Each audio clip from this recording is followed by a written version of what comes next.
Washington. For 7 months in 1988, Joe Biden was absent from the Senate, recovering from operations to repair brain aneurysms. The first lasted 8 hours. 3 months later, a second aneurysm sent him back to surgery. The Delaware senator's convalescence was so guarded that he wouldn't take phone calls from President Ronald Reagan.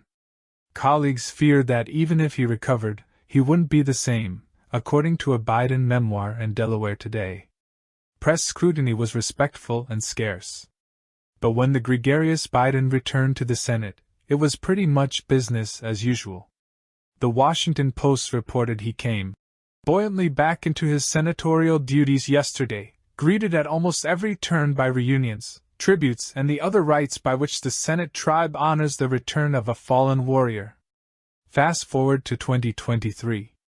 As Senator Dianne Feinstein tries to ease herself back into the comfortable, collegial Senate, she's finding an endlessly curious press corps and public. Can the California Democrat, whose term ends in January 2025, continue to do her job in a world where her every utterance and appearance will be played, replayed, and scrutinized?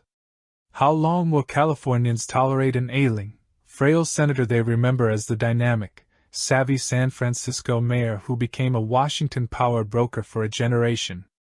The roll calls and being present for committee votes are probably the biggest thing right now, and she is doing that.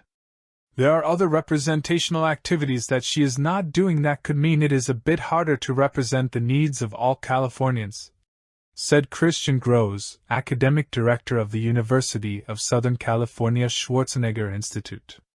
Her May 10th return to the Senate, after a 3-month absence due to shingles, illustrated the huge challenge ahead. When Feinstein's car pulled up to the Senate entrance that afternoon, Majority Leader Chuck Schumer greeted her, and an aide pushed her into the building in a wheelchair. The roughly 50 journalists who watched were instructed to keep about 20 feet away. The Feinstein watch had begun. I think Senator Feinstein is facing a high level of scrutiny because her long absence came when she was already facing public reporting by her hometown newspaper, the San Francisco Chronicle, that she was mentally unfit to serve in the Senate, said Gregory Koger, professor of political science at the University of Miami. Her staff attributed her stay in California to shingles, with little other medical information, which is a painful malady but not ordinarily severe enough to keep someone from their job for 2 months, so there are a lot of unanswered questions about her capacity to do her job. Biden and Feinstein. There are some significant differences between now and then, of course. Biden was 45 at the time and returned full of energy. Feinstein turns 90 next month, and her frail condition and memory lapses have been in plain view for some time. Her vote is crucial in a 51-49 Senate. In 1988, Biden was part of a 55-45 Democratic majority. The biggest difference: the public and press. There was kind of a moral code that has given way to super-aggressiveness, said Ross Baker, professor of American politics at Rutgers University and a veteran congressional observer. Even if reporters in years past did ask tough questions of ailing elected officials, the public often refrained from calling for their resignation or demanding more personal details. Today, with cell phones at the ready to record anything and online audiences with a seemingly bottomless appetite for content, Feinstein is struggling with a different media culture. The press is now more visual, more diverse, more critical, said Donald Ritchie, Senate historian emeritus. Home in the Senate. The Senate is still a place where colleagues refer to each other as the gentleman, or gentle lady, and where, unlike the more raucous House, personal attacks are exceedingly rare. Tolerance is as traditional in the Senate as the 2 spittoons that sit under each leader's desk, one for the Republican leader, one for the Democrat. It's also a place with a long history of members who miss months, even years, of votes, and return frail and sometimes confused. Senator Carter Glass, a Virginia Democrat, was 87 and had not voted in more than 2 years when he returned in 1945. The distinguished senior senator from Virginia was frail and silent, enfeebled by age and long illness. reported Time magazine. Last week, Virginia newspapers, respectfully but almost unanimously, were urging the aged senator to retire.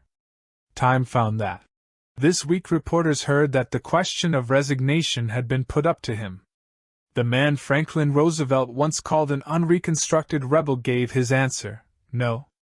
Glass would die a year later, still having cast no votes, since becoming ill. Senator Claire Engle, a California Democrat, had a brain tumor and was partially paralyzed when the O was called on breaking a filibuster on the Civil Rights Act of 1964. He was able to lift his arm and point to his eye, and was recorded as an aye vote. He died 6 weeks later.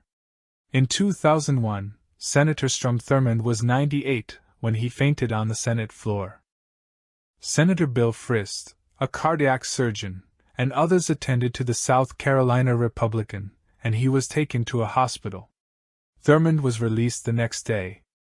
Earlier in the year, he had suffered what CNN called a variety of low-level but persistent ailments, including stomach upset, back pain, dehydration, and exhaustion. More recently, Senator Mark Kirk, an Illinois Republican, suffered a stroke in early 2012. He was paralyzed on his left side and didn't return to the Senate for a year. He sought re-election in 2016 and lost to Senator Tammy Duckworth, a Democrat. Senator John McCain underwent brain surgery in 2017, then returned to the Senate to cast the decisive vote that ended the Trump administration's effort to partially repeal Obamacare. The Arizona Republican stopped voting that December as his health worsened. He died in August 2018. While 4 House members, including Representative Ro Khanna, de Santa Clara, a leading progressive voice, have called for Feinstein's resignation, Senate colleagues remained supportive.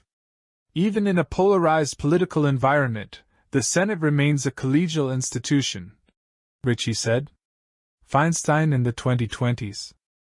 Feinstein has in recent years been a shadow of the shrewd, confident politician who became a senator in 1992. She infuriated many Democrats in 2020 after the Senate Judiciary Committee confirmation hearings for Supreme Court nominee Amy Coney Barrett. Barrett had been whisked through the process with unusual speed after the death of Ruth Bader Ginsburg. After the contentious hearing, Feinstein hugged Chairman Lindsey Graham, Republican South Carolina, and said, "This has been one of the best set of hearings that I've participated in."